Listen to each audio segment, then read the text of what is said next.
হাসপাতালের চত্বরের মধ্যে ডিউটিরতা পিজিটি ছাত্রী, যে নিজে একজন চিকিৎসক, এরকম এর আগে কখনো আমাদের দেশে ঘটেনি, রাজ্যে তো ভাবনাই করা যেত না। ডিউটি আওয়ার্সের মধ্যে গণধর্ষণ হয়, খুন হয়। তারপরে সমস্ত সাক্ষী সাবুত লোপাট করার জন্য স্বাস্থ্য দপ্তর, হাসপাতাল কর্তৃপক্ষ এবং তৃণমূল কংগ্রেস সক্রিয় হয়। সিপিআইএম প্রথম এই ঘরে দাঁড়িয়ে, বুদ্ধদেব ভট্টাচার্যের লাশ তখন পড়ে রয়েছে, আমরা প্রথম জানাই। তখন তো বাবা মা অসহায়, এখানে অডিও বাজিয়ে শোনাই, তাকে জানানো হয়নি তাদের মৃত্যুর খবর। তারপরে যে তাড়াতাড়ি চলে আসুন।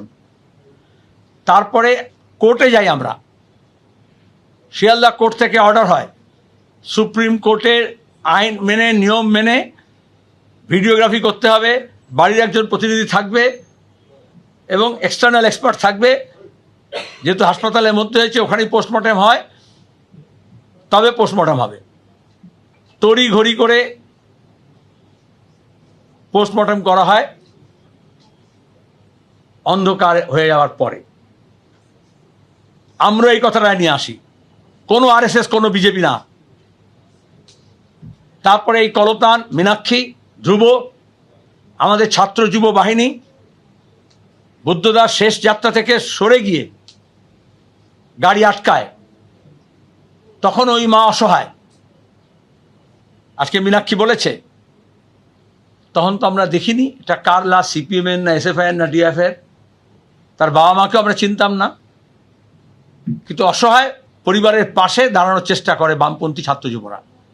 পুলিশের অন্যায়ের বিরুদ্ধে, তৃণমূলের জুলুমের বিরুদ্ধে রুখে দাঁড়ায়, প্রাণকে বাজি নিয়ে গাড়ি আটকানোর চেষ্টা করে।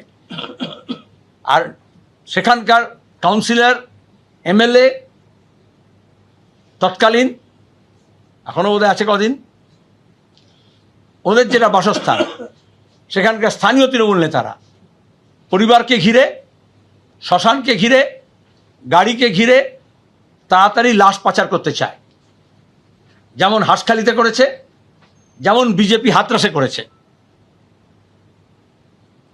তাহলে বিজেপি আরএসএস তাদের মুরদ আছে, ধর্ষিতাকে ন্যায় দেবে, বিচার করবে, অপরাধীকে ধরবে? তোমাদের মনে আছে তখনও তোমরা অনেকেই বলেছিলে সবাই মিলে নবান্ন অভিযান করছেন, আপনারা কেন যাচ্ছেন না? আমরা বলেছিলাম এটা হচ্ছে আরএসএস এর পরিকল্পনা। আজকে কলকাতা পুলিশ যা বলেছে, সিবিআইও তাই বলেছে। রাজ্য সরকার আর কেন্দ্র সরকার, তৃণমূল আর বিজেপি, ওই অসহায় মাকে নিয়ে কলকাতা, দিল্লি বিজেপির নেতারা ঘোরাঘুরি করেছে, কিন্তু প্রধানমন্ত্রী এবং স্বরাষ্ট্রমন্ত্রীর সঙ্গে দেখা করতে পারেনি। ভোট নির্বাচন আলাদা কথা, সেই পরিবার সিদ্ধান্ত নেবে কি করবে। আমরা কখনোই সেই পরিবারকে বলিনি যে সিপিএম হও।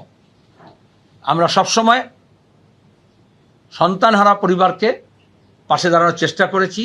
আইনজীবীরা লড়াই লড়েছেন, তখনই তাদের মনে হয়েছে যে আমাদের বামপন্থী আইনজীবীরা ঠিক করবে না, নামি দামি আইনজীবী বিজেপি ঠিক করে দেবে। সুপ্রিম কোর্টে আপনারা কি করবেন, দিল্লির সরকার পাশে থাকলে ঠিক হবে। তারপর আমরা জানি সুপ্রিম কোর্ট শুধুমাত্র চিকিৎসকদের ধর্মঘট যাতে শেষ হয়, রাজ্য সরকার এবং বিজেপি দুজনে তাই চেয়েছিল। আর যেদিন ধর্মঘট প্রত্যাহারিত হলো, তারপর থেকে আপনারা জানেন বিজেপি আর তৃণমূল একই জায়গায় দাঁড়িয়ে আছে। সুতরাং এইসব বলে কিছু লাভ হবে না। এবিপি আনন্দ, এগিয়ে থাকে, এগিয়ে রাখে।